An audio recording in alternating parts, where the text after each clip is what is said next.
ready to give an opinion. Today's stories with a spark. Brazier from 8 p.m. weekdays on GB News. Join us for Political Correction. We're here every Sunday to correct politics and put you, the people, back in charge. We talk about all areas of the United Kingdom, including Northern Ireland. Our debate goes way beyond the Westminster Village. It's about the real country. It's about your opinion. So please, we want you to tell us what you think. This is Political Correction. Every Sunday morning from 10 a.m. here on GB News.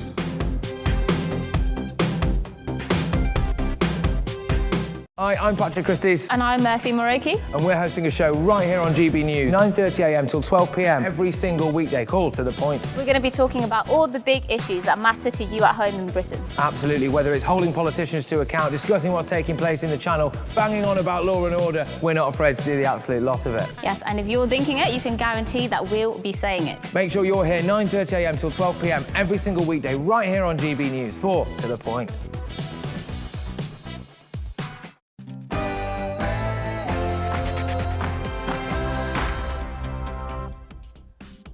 Tonight on Farage, a huge number of migrants crossed the English Channel today, taking us through the 20,000 number.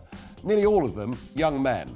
Are they refugees or economic migrants? Boris Johnson talks trees at COP26. Well, if he cares that much, why do we still, at Britain's largest power station, continue to burn trees? And joining me on Talking Pints, economist Vicky Pryce. First, though, the news.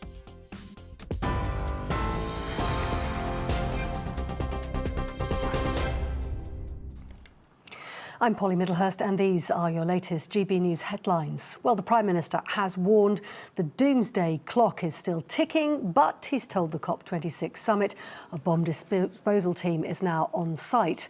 Boris Johnson also said the world faces both an economic and environmental catastrophe if the climate isn't fixed. My message to them, to the negotiators, is very simple. The leaders of the world may have left or are leaving COP now, but I can tell you that the eyes of the world, the eyes of the populations of the world are on you, and the eyes of the British government and all the other governments that care about this are on our negotiators, and we have your numbers. A British scallop trawler caught up in the fishing row between France and Britain is still being held by French authorities, despite a suggestion by the Environment Secretary George Eustace that it had been released. France stepped back from its threat to impose sanctions against the UK as negotiations continue between the two sides. The French President, Emmanuel Macron, had threatened to block British boats from ports if the issue over fishing licences wasn't resolved by today. Investigators believe a train that crashed in Salisbury couldn't stop at a red signal because its wheels slipped on the track. Two trains collided on the approach to a tunnel that near the city station on Sunday. The Rail Accident Investigation Branch says evidence shows the driver did apply the brakes, but it failed to stop the train. The family of a woman who died in a paddleboarding accident in Wales has described her as beautiful and kind. 24-year-old Morgan Rogers died while exploring a river in Haverfordwest.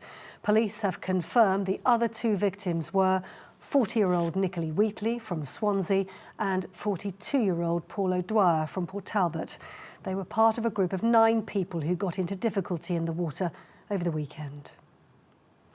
The former FIFA president Sepp Blatter and ex-UEFA president Michel Platini have both been charged with fraud in Switzerland. It follows a 6-year investigation into a payment of more than £1.6 million from FIFA to Platini in 2011. They were both given 8-year bans from all football-related activities by FIFA in 2015 after being found guilty of ethics code breaches. They had both denied any wrongdoing. And Facebook says it'll shut down its face recognition systems and delete the face prints of more than 1 billion people. More than a third of the social media network's daily active users, that's about 640 million people worldwide, have opted in to have their faces recognised. In 2019, the company ended its practice of using the software to identify users' friends in uploaded photos and automatically suggesting they tag them. You're up to date. I'm back in an hour. Now back to Nigel.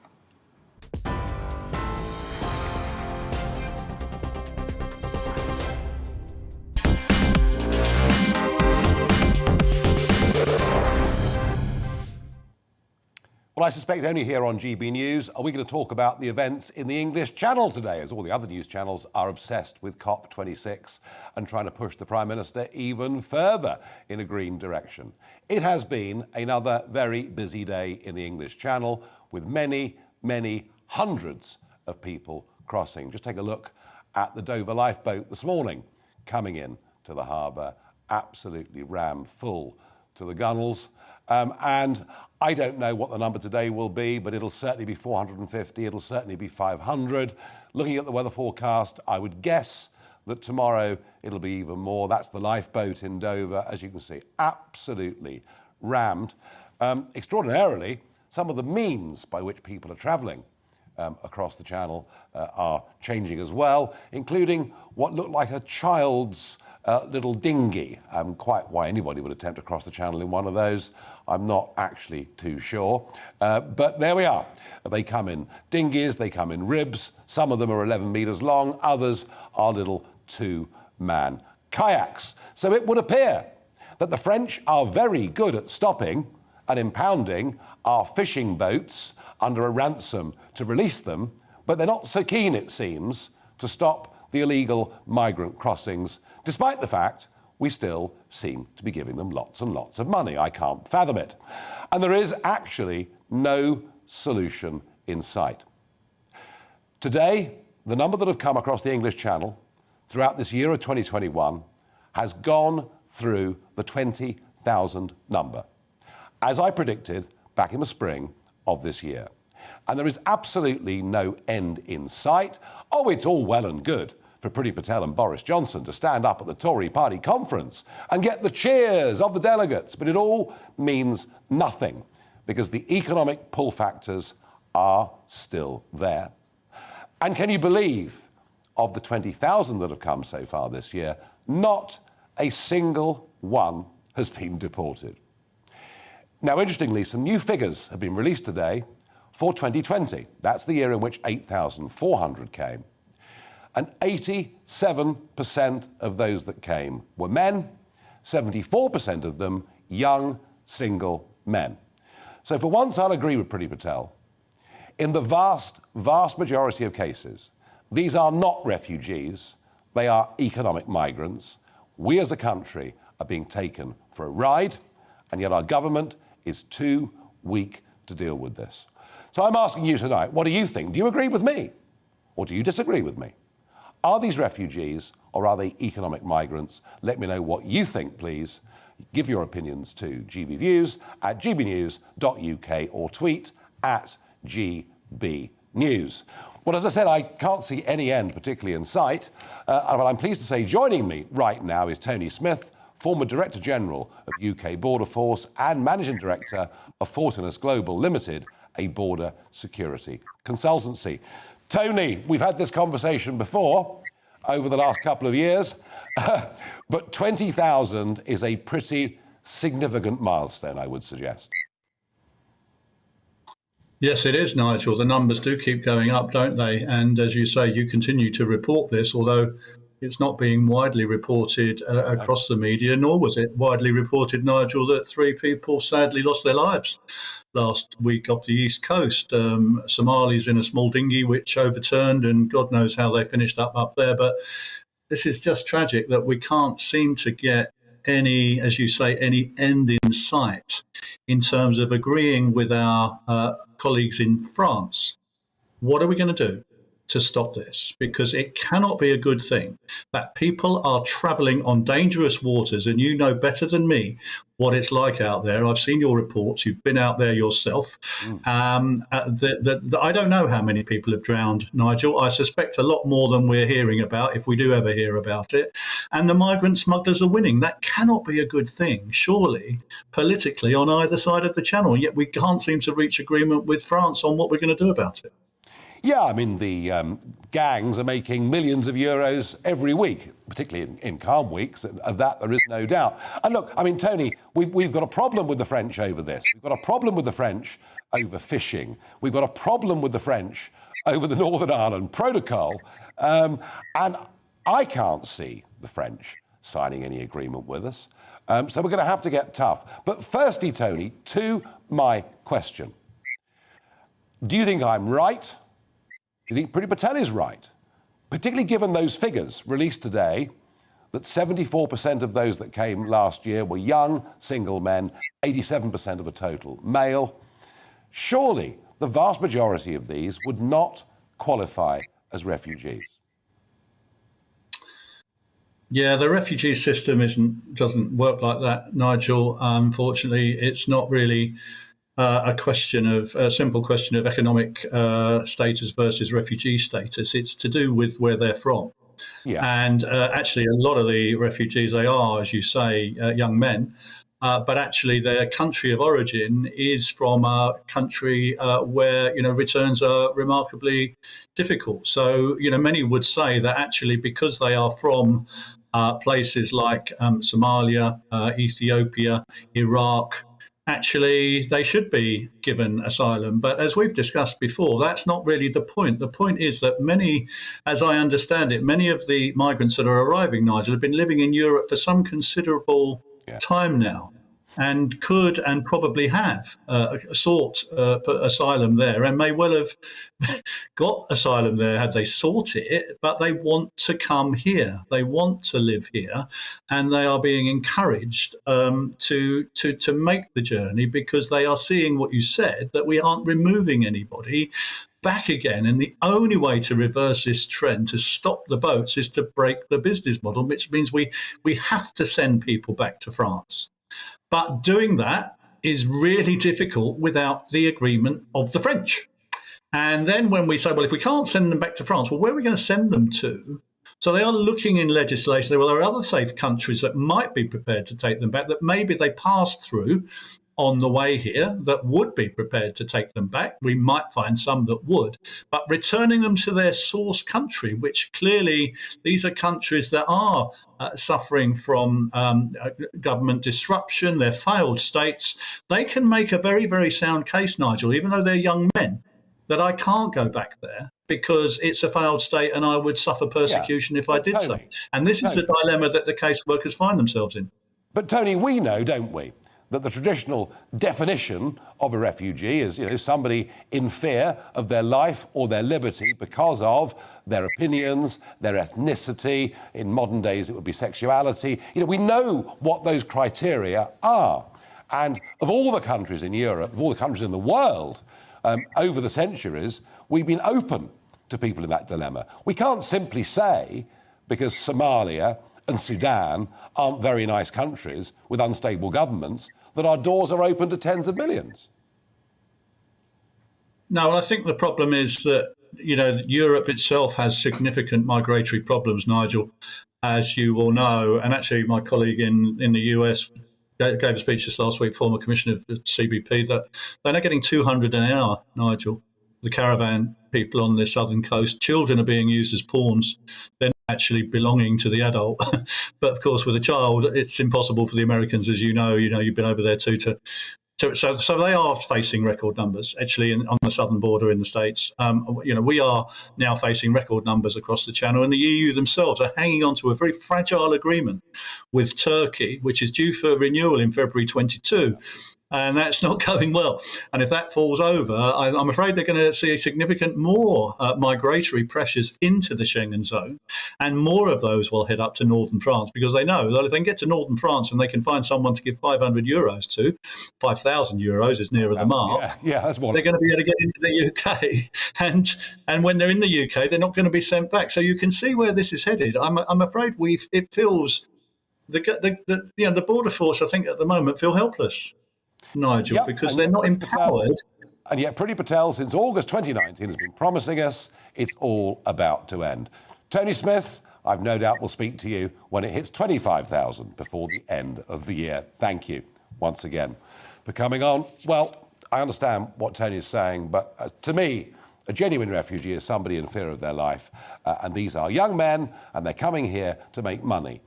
Most of them will make it, of course, in the illegal economy, which I'm sorry to say continues to thrive in this country. Now, GPs, this is really a debate that is going on and on and on, and it is the fact that so many GP consultations are now done online. And the arguments have been made that actually it suits some people, it suits some working people, and particularly if, for example, it's a repeat prescription or something like that. But a study that came out overnight from the University of Cambridge said that whilst those appointments, those Zoom appointments, are suitable for some patients, they are disastrous for some others. And this is a row that's been going on between GPs and, in particular, some British newspapers. And the reputation of GPs within our community is taking, I think, something of a kicking, which can't be a good thing. And yet we hear from the BMA threats of strikes, etc. Well, joining me to discuss all this is a GP from Stoke. He's also the Lord Mayor of Stoke and National President of the British International Doctors Association, Dr. Chandra Kanaganti. Dr. Chandra, good evening to you. Good evening, Nigel. Good. Thank you for joining us. Do you understand why the Daily Mail, and indeed in this case the Times, are regularly, every week, publishing reports about just how unhappy and just how worried a lot of people are about the lack of face-to-face appointments? Thank you, Nigel. The study which you quoted from Cambridge is for rheumatology. It's a hospital specialty. It's not specific for that. And I absolutely agree. It's in rheumatology specialty, you need to examine the patient. You cannot examining hands and joints consultations. So absolutely agree with the findings of it.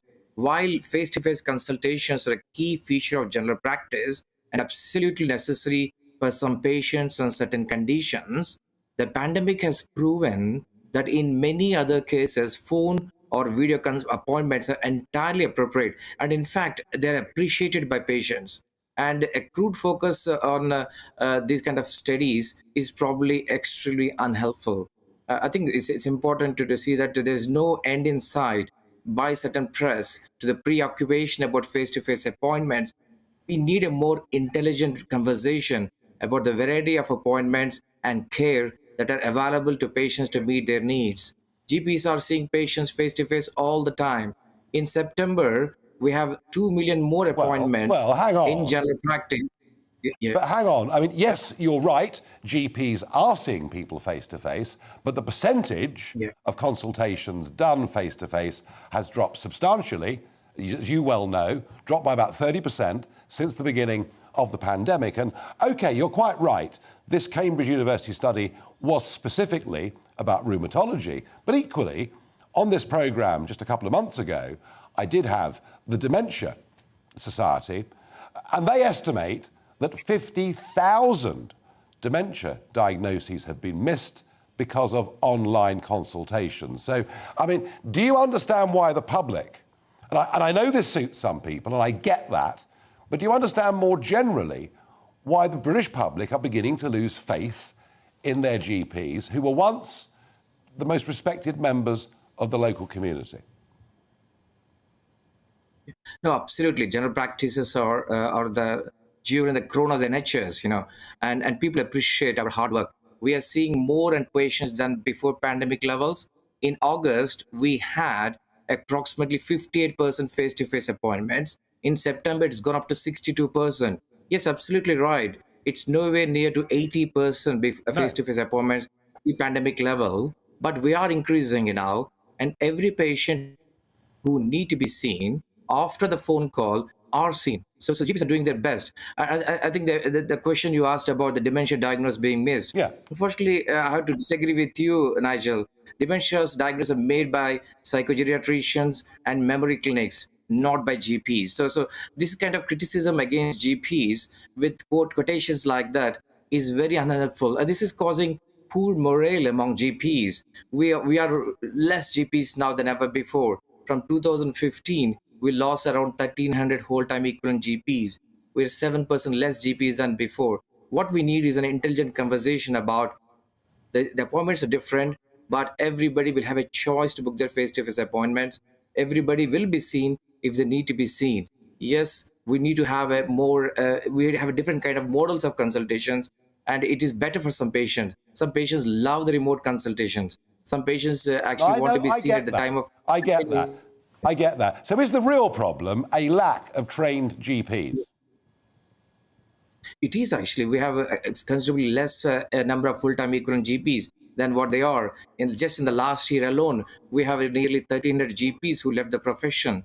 And I think this is important to understand that if we keep on criticizing general practice like this, more and more of my colleagues will leave the profession. We need to understand that, like any other professions in the hospitals as well, we are struggling with extreme pressures, and the winter is coming, and we need to work together to support each other rather than criticizing one profession. And a rapidly rising population. Well, look, I can't, Dr. Chandra, for one moment criticise your work ethic, because what the viewers don't know is you're actually on holiday in India and you've come on to talk about this and do this at an ungodly hour of the night. And we thank you very much for coming on and for your contribution. Thank you. In a moment, we will talk about the French. How can we not talk about the French? Not just the migrant problem, but it would appear that Monsieur Macron, has backed down somewhat overnight. We'll discuss that in a moment.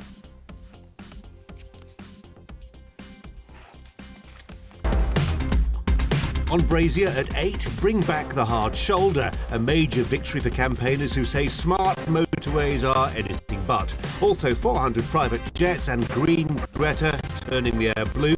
Might it just be that the optics of COP26 do more harm than good to British environmentalism, and Scotland's 50-year-old frozen seaman that's helping the Aberdeen Angus recapture his... That's Brazier from 8.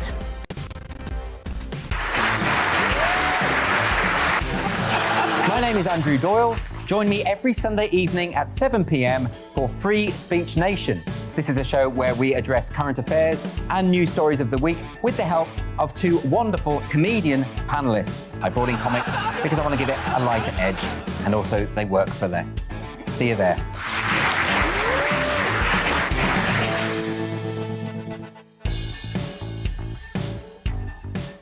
I'm Colin Brazier. I've reported from more than 70 countries around the world, covered wars from Afghanistan to Iraq, from Lebanon to the Balkans. I'm trying to bring that experience, that feel for events, to the studio.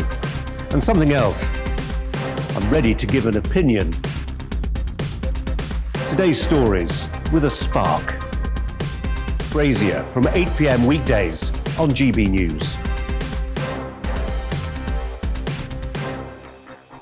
Join us for Political Correction. We're here every Sunday to correct politics and put you, the people, back in charge. We talk about all areas of the United Kingdom, including Northern Ireland. Our debate goes way beyond the Westminster Village. It's about the real country. It's about your opinion. So please, we want you to tell us what you think. This is Political Correction. Every Sunday morning from 10 a.m. here on GB News.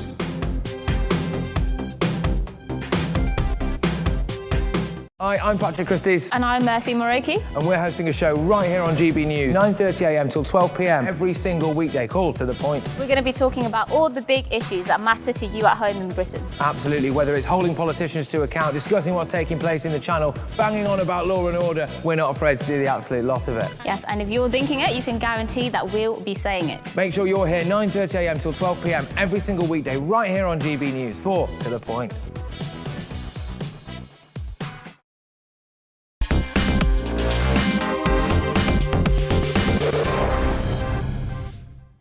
as we go through 20,000 people that have crossed the English Channel in small boats this year, I'm asking you, given that 87% of them are male, are these genuine refugees or economic migrants? And some of your reactions already. Jay says, in my opinion, they are economic migrants and not refugees. It's mostly young men with hardly any women. This is true.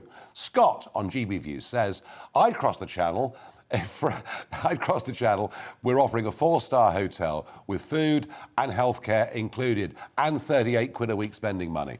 Tim on Twitter says, these are economic migrants and we are being taken for a ride. I will never vote Tory again. Interesting, isn't it, that this particular issue in the Red Wall, where people who'd been Labour for generations but voted Brexit and then voted for Boris Johnson, they're feeling very, very strongly about this. A viewer on Twitter says the majority are economic migrants. Stopping all benefits and free healthcare would be a starting deterrent. Margaret on Twitter says these are definitely economic migrants. The whole thing is a farce. And I've got to tell you, this is one of those areas where Westminster is hopelessly out of touch with public opinion. Now, it is COP26, as you know, and we're going to cross over there now, and I think we're going to see President Biden speaking live. How lucky we are. Laureates on economics said it's going to lower inflation, raise wages, increase competition, create 2 million jobs a year, et cetera. And so I think that I understand that Joe is looking for the precise detail to make sure nothing got slipped in terms of the way in which the legislation got written that is different than he acknowledged he would agree to. But I think we'll get this done. Well, you mentioned the word inflation there. You recently said you have no short-term answer to bring down gas prices. But as you know, it's not just gas prices now. Rents are up. The cost of everyday items are up. Inflation in the U.S. is at a 13-year high. So when specifically should Americans expect those prices to come down? Well, look, first of all, the significant reason why prices are up is because of COVID affecting the supply chain. I mean, I know I'm not trying to be... Well, there was Joe Biden, and clearly, you know, the press corps, a lot of them American, asking him about the state of the US economy. The other problem Biden's got, and I touched on it last night, is there is an election in Virginia today for the governorship of that state, and it is absolutely neck and neck between the sitting Democrat and the challenger Republican in a state that's always been regarded as being Democrat. And interestingly, the key issue in this election tonight in America is education. Education is top of voters' concerns, and it revolves around critical race theory. Tomorrow night, we'll bring you those results from Virginia and see just how angry the public are about critical race theory. Well, joining me in Glasgow is GBNews' political editor, Darren McCaffrey. Darren, good evening. Hello, Nigel.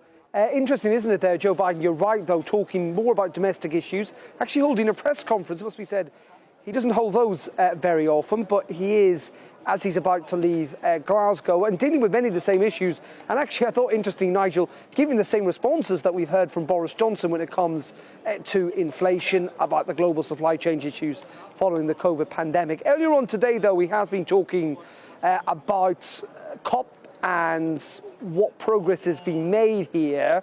Now, there were two announcements today of reasonable significance that people got, at least here inside the centre, quite excited about. One on deforestation, where they got 85% of the countries with the biggest amount of forests, if you like, places like Canada, Russia, interestingly Brazil and the Congo, saying that they are going to try and get rid of deforestation by the end of this decade. In reality, though, was that going to be the case? Really, deforestation under Bolsonaro?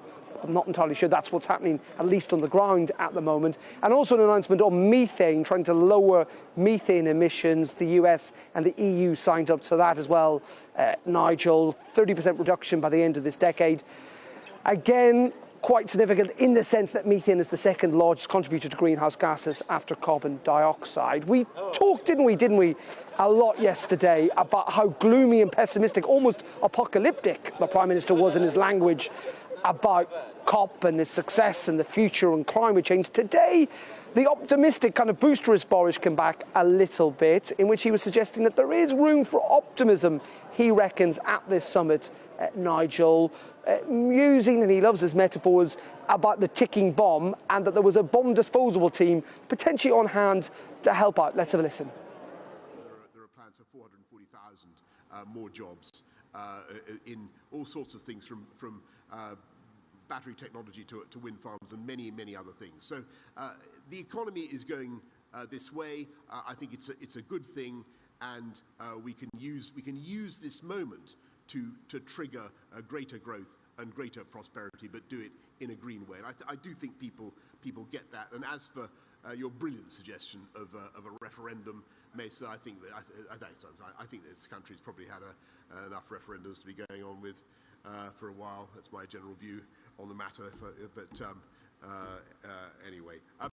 Making the economic case for why he reckons, this kind of green agenda is good necessarily for Britain. Tomorrow is going to be a significant day. The Chancellor and the Governor of Bank of England here talking about raising finance. And on that question, and he was asked this question about whether there should be a referendum, I thought it was an interesting answer, essentially arguing that the country's had enough of referendums, though that's not necessarily how the public feels. There have been opinion polls that have suggested a majority would like to see a referendum on whether Britain should become carbon neutral by the middle of this century. All in all, though, frankly, there's been a lot of peacocking, Nigel, over the last couple of days. We've seen everyone from Jeff Bezos to Bill Gates here. Leonardo DiCaprio was here as well, along with those world leaders. Frankly, not really achieving very much apart from stating what they want. The real negotiations actually begin tomorrow, when the delegates and the negotiators from all over the world start actually meeting and thrashing things out. Will a deal be done? Can they make progress? As I say, Boris sounded a bit more optimistic today. But in the end, as someone pointed out today, if countries like China aren't properly engaged, aren't properly on the pitch, can the game be won? You'd have to say, given where they are in terms of global emissions, that's going to be incredibly difficult. Yes, I rather agree. Darren, thank you very much indeed. And Darren was wrong, of course, there, because all of those celebrities have achieved a great amount. They've shown their virtue. Now, I don't disagree with stopping deforestation, but I'd like to have seen more emphasis on fresh tree planting, given there were 6 trillion trees in the world in 1900 and there are 3 trillion trees now. But if Boris Johnson is going to speak with such passion about stopping deforestation, perhaps he ought to have a quick look in his own backyard. The Drax power station in Yorkshire. Yep, it's a big power station. It's a big monstrosity. There it is. Have a guess, folks, what Drax consumes to produce electricity up in Yorkshire. Wood. Yes, trees. Trees that are imported, turned into wood chip, brought across the Atlantic from North America, burnt at Drax, and it is the single biggest emitter of CO2 in this country. If you want to stop deforestation, Mr. Johnson, close down Drax. Now, a deadline has passed. The French had given us an ultimatum. It seemed the government of Jersey had made a few potential minor short-term concessions on fishing licences. The British trawler is still impounded in the west of France. And I just wonder, is this the big climb down from Emmanuel Macron, or is this row going to simmer on? Well, joining me in Paris, freelance journalist Peter Allen. Peter, good evening. Good evening, Nigel. Now, we've got disputes with France at all sorts of different levels at the moment. And I know you've got a very good French accent, and I'm sure you're using it all the time at the moment living there. Did Macron blink, in your opinion? I don't think he did, really, Nigel. I think that something that hasn't been reported in Britain is that the French, as is very typical over here, had a very, very long weekend. It was a bank holiday here on Monday. And it seemed a very, very good idea, I think, for French politicians. They're always a bit flummoxed after a bank holiday. It take a while to get back into the groove, as it were. And so there was every reason to say, well, let's wait a few days. Let's have a few more discussions. Let's have a lunch with Lord Frost in Paris on Thursday. Yeah. That's going to be an interesting meal with Clement Bone, who is a very, very lively conversationalist, as it were, comes out with lots of anti-British rhetoric. But no, I honestly think that it's just been postponed, this issue. Very important point, Nigel, which is also being underplayed, is there were lots of buoyant headlines today about a British boat that was allegedly released from French custody in Le Havre today. Total nonsense. It's still there. Yeah. And owners of the boat, their legal representatives in court in Rouen tomorrow. That goes on. And that was a pretty poor claim by George Eustace, the Environment Secretary, early this morning, saying that the Cornelis had actually been freed. Not true at all. That goes on, Nigel. Well, certainly, I don't think the British can afford to back down at all. And, there's fresh evidence here. These fishing boats have something called AIS, which they have to have on, which proves where they are. Whitehall has been saying quite clearly, or briefing quite clearly, that many of these boats that have applied for licences, they can prove are not telling the truth because of AIS tracking about where they were fishing and about historic rights. And this is really the way the French have played the common fisheries policy from the very start, is to pretend they fished in different waters to where they usually went, to pretend they caught a load more than they did, and they've benefited from the system. So I can't see the British or Jersey governments backing down too much on this. We've got the meeting with Frost later on this week. Is Macron really going to precipitate a trade war over this? Is that really possible, Peter? Well, I don't think we're going to get a full-blown trade war, but certainly frictions are going to remain. And I think there'll be more and more incidents, Nigel. I think this will go on and on. Of course, officially, it's the EU that's meant to be negotiating with Britain. Yeah. The French are very, very keen to certainly give that impression. It's almost like they know the EU is meant to be sorting everything out, but they can't resist commenting and getting involved. Macron is almost holding himself back, as French presidents do. But again, Clement Bone, who's meeting Lord Frost in Paris on Thursday, he's coming out with really fiery language, anti-British language. And this is how the whole dispute is being handled. Again, I don't think it will turn into a full-blown trade war, but I think this is certainly an issue which will go on and on. I speak to the French fishermen a lot, especially those with the smaller boats, below 12 metres. Yeah. They're not interested in the new technology. They're saying they should be allowed to go out there and fish as they want and as they've always done in living memory, they would say, them and their fathers before them. But of course, the French effectively arresting this British boat is something that has really upped the ante. And again, I can't see it being resolved. No, this is not going to go away, Peter.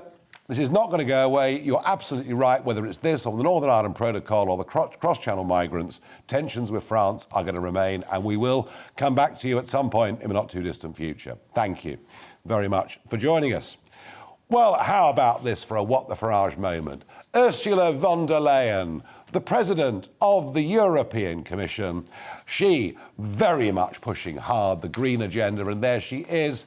And she uses a private jet for virtually everything, including trips as short as 31 miles. You really just couldn't make it up, could you? And that, of course, as we learn, that 400 private jets have flown in for COP26. Aren't they all wonderful? Now, Greta Thunberg. Well, she's been very, very busy. She's been out and about speaking on the hustings, effectively, in Glasgow. Let's have a listen to a different kind of Greta. This COP26 is so far just like the previous COPs, and that has led us nowhere. They have led us nowhere. Inside COP, there are just politicians and people in power pretending to take our future seriously, pretending to take the present seriously of the people who are being affected already today by the climate crisis. Change is not going to come from inside there. That is not leadership. This is leadership. Yeah! This is what leadership looks like.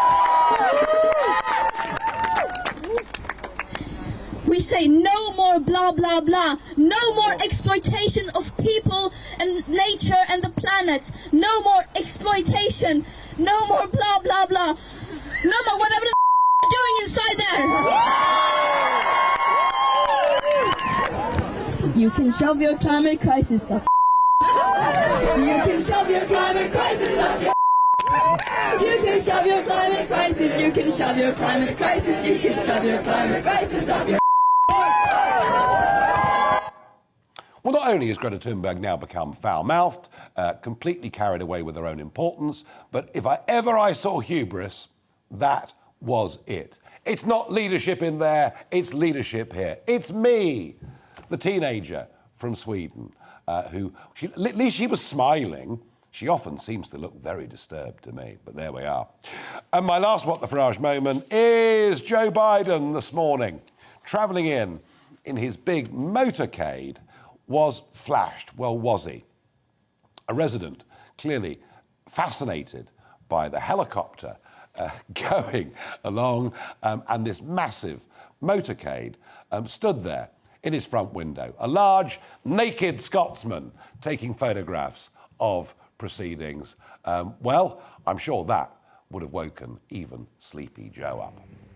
In a moment, I will be talking pints in the GB News pub with economist Vicky Pryce.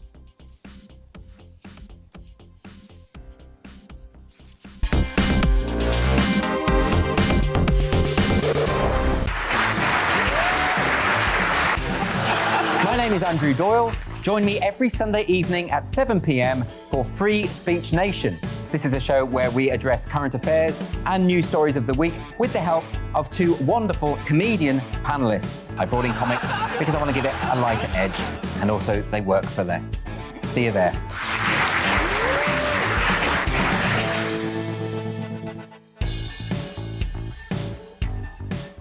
I'm Colin Brazier. I've reported from more than 70 countries around the world, covered wars from Afghanistan to Iraq, from Lebanon to the Balkans. I'm trying to bring that experience, that feel for events, to the studio. And something else, I'm ready to give an opinion. Today's stories with a spark. Brazier from 8 p.m. weekdays on GB News. Join us for Political Correction. We're here every Sunday to correct politics and put you, the people, back in charge. We talk about all areas of the United Kingdom, including Northern Ireland. Our debate goes way beyond the Westminster Village. It's about the real country. It's about your opinion. So please, we want you to tell us what you think. This is Political Correction. Every Sunday morning from 10 a.m. here on GB News.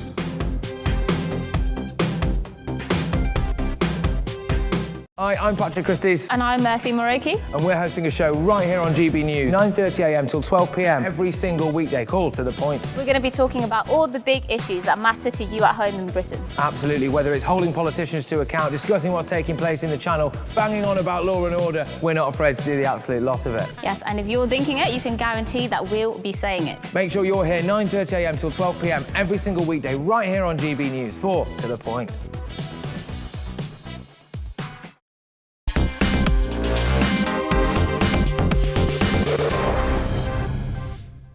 It's that time of the day. The GB News pub is now open, and joining me for Talking Pints is economist Vicky Pryce. Vicky, welcome to the show, and thank you for being here.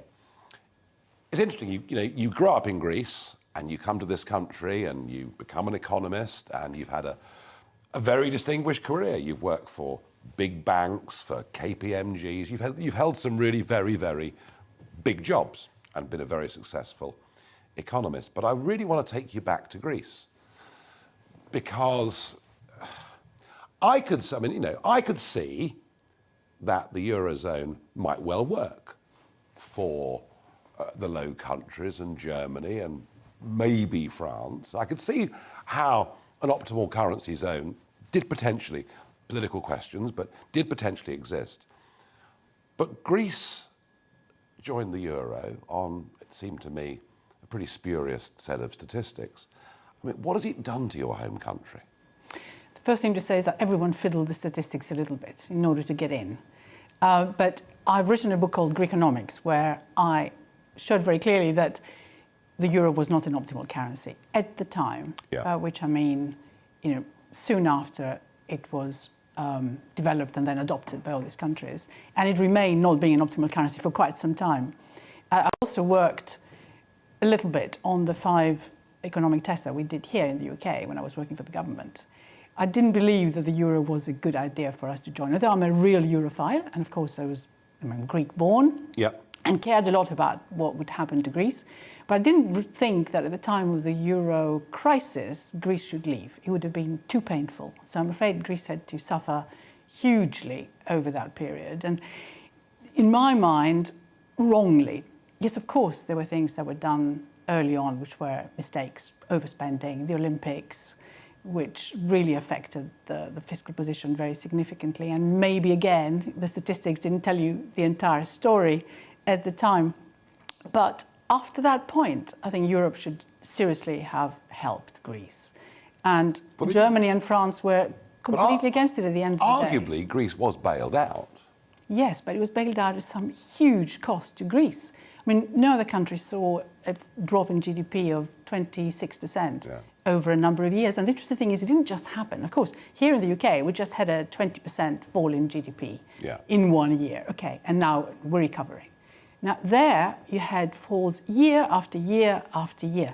And it got into a sort of vicious cycle. So it was just getting worse and worse because every time the EU or the IMF would come and see that, in fact, the fiscal deficit was still in trouble, they would encourage raising taxes even more or reducing incomes for the people who work in the public sector or cut pensions, which, of course, then means less to spend. And democracy out of the window, effectively. Well, sort of. But it did work. The democracy, strangely, showed that it can still survive despite that. And to me, the most amazing thing of this whole affair was that the Greeks, even though there were demonstrations we all saw on television here, the Greeks accepted it and actually did what they were. I'm amazed. I'm amazed. I couldn't see it. I thought they'd rebel. But, well, they rebelled up to a point, but really nothing like what you would have expected. And you saw this again with COVID, that they had very strict rules, seriously strict rules from the very beginning.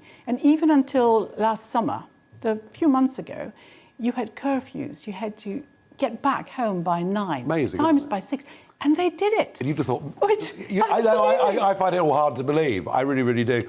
Now, as an economist, you're going to be very much in demand, in my view, over the course of the next few years, because suddenly economics, money, is rising up the list of people's priorities. The cost of living, the commodity price boom that we're seeing across all sectors. Inflation, which you've got to be over 50 to even remember what inflation really is. We've had central banks. We've had Bank of England, the Fed, telling us for the last year, don't worry your poor little heads about inflation. It's only a transitory thing. It's not really a problem. What's your view of inflation?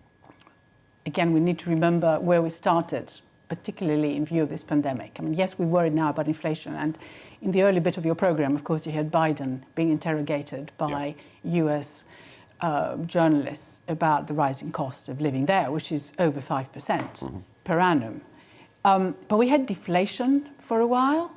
We had deflation through the euro crisis for a number of years in some of the countries, including Greece, that we discussed, but also in Europe generally. And that is why we saw interest rates there cut to negative. And they're still negative. One interest rate of the European Central Bank is negative.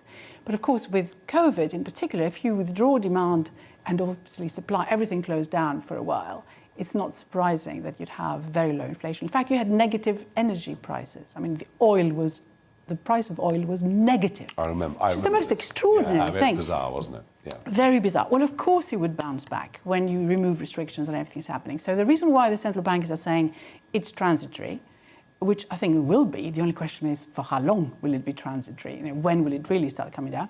Is because we've had this huge increase in demand and supply has been able to respond.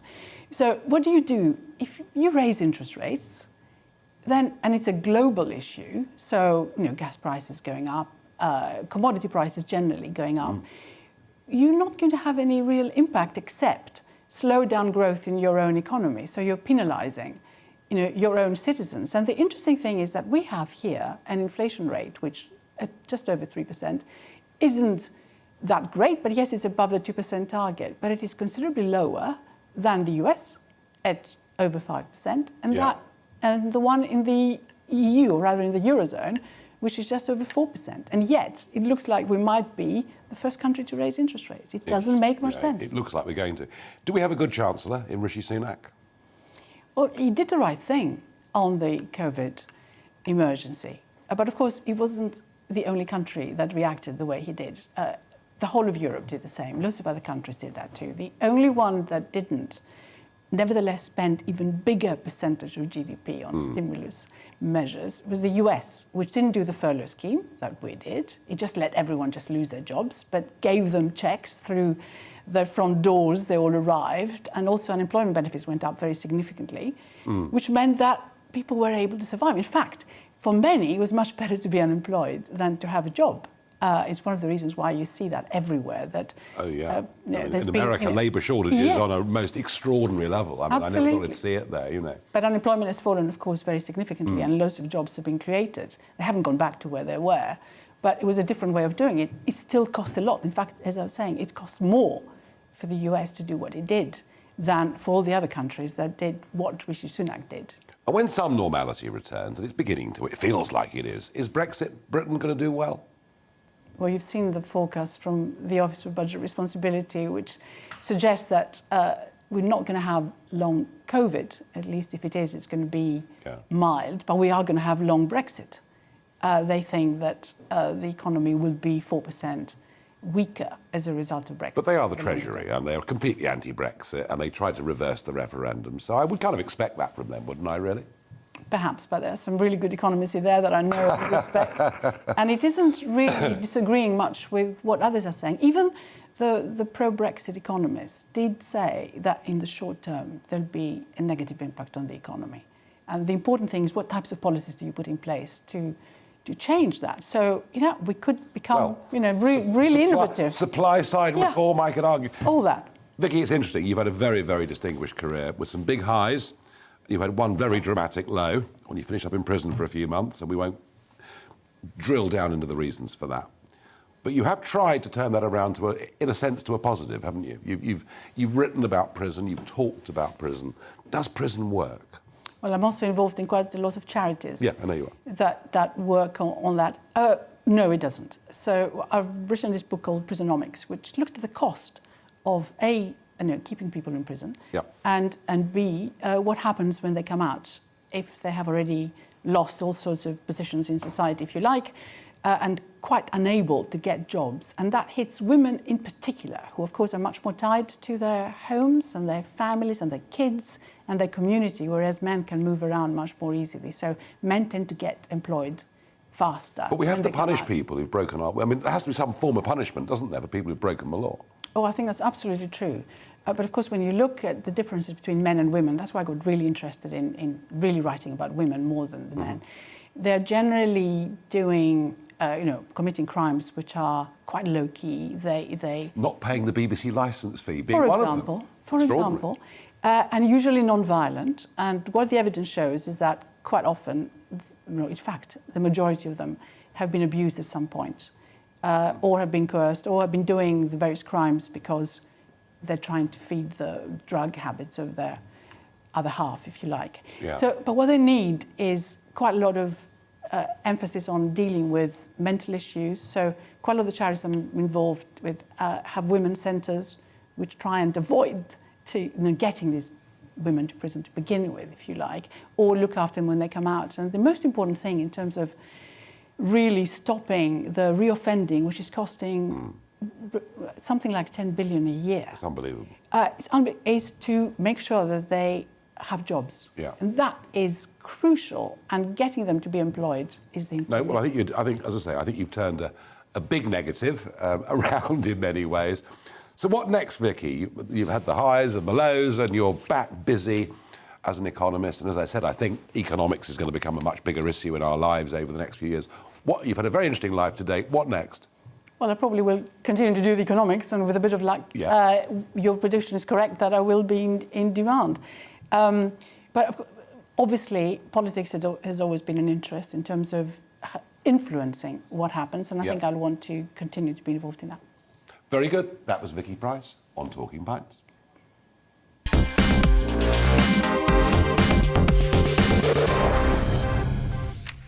It's the end of the show, but of course it is Barrage the Farage, where you send in your questions, which I do not see before. Let's give it a go. Alex asks me, do you think any country will come to Taiwan's aid in the event of a Chinese invasion? I haven't got time to answer that, but my worry is no. And given their dominance in the semiconductor market, it's worthy of a full debate. A viewer asks me, if a refugee is already in France, why do they still need to escape to the UK? Well, under the old EU rules, it depended whether they'd applied for asylum there in the first place or not. I still maintain the vast majority of people that are coming would not, under the 1951 definition of refugee status, qualify. They are young men seeking to come to this country to make money, very often in the illegal economy. Victoria asks, do you enjoy reading? And if so, do you have a favourite author? Well, you know, I don't get much time to read because I'm so busy doing current affairs, and I read lots and lots of current affairs. If I had time, I think I'd reread all of P.G. Wodehouse just because it's terrific and it's fun. What do you like reading, Vicky? Oh, gosh. Greek tragedies, maybe? Greek tragedies. That's the Euro. Philip asks, who would you like to see as leader of the Conservatives? A Conservative. And I've got time for one more. Richard asks, should the Canadians and Americans have shared planes to COP? After all, we're always being encouraged to carpool. Do you know what? We had John Redwood in the other day, and he suggested that COP was done virtually to save all this travel. But of course, that was simply never, ever going to happen. Well, thank you, everybody, for participating today, for getting involved in that debate. As I say, more than 20,000 people across the channel. It's completely out of control. There's no end in sight, and the cost of this country is enormous. Up next, it's going to be Colin Brazier. First, though, let's have a look at the all-important weather. Hi there. Clearing skies overnight will lead to a chilly night in places with a touch of frost by dawn. Showers will continue around coastal areas, and it's around coast where we'll tend to avoid the lowest temperatures because of those showers and a brisk breeze. The breeze coming in from the north at the moment, it's containing some fairly cold air. The isobar's reasonably well spaced, so inland, lighter winds, clear skies as well. Well, that will lead to that chilly night. But around coastal areas, showers will continue, along with a bit of a breeze, Northern Ireland, parts of West Wales into Cornwall, northern Scotland, and increasingly down this North Sea coast of northern England and eastern Scotland. Otherwise, inland, temperatures dipping into the low single figures, perhaps a little below freezing in one or two sheltered spots. So a cold start to Wednesday, a frosty start in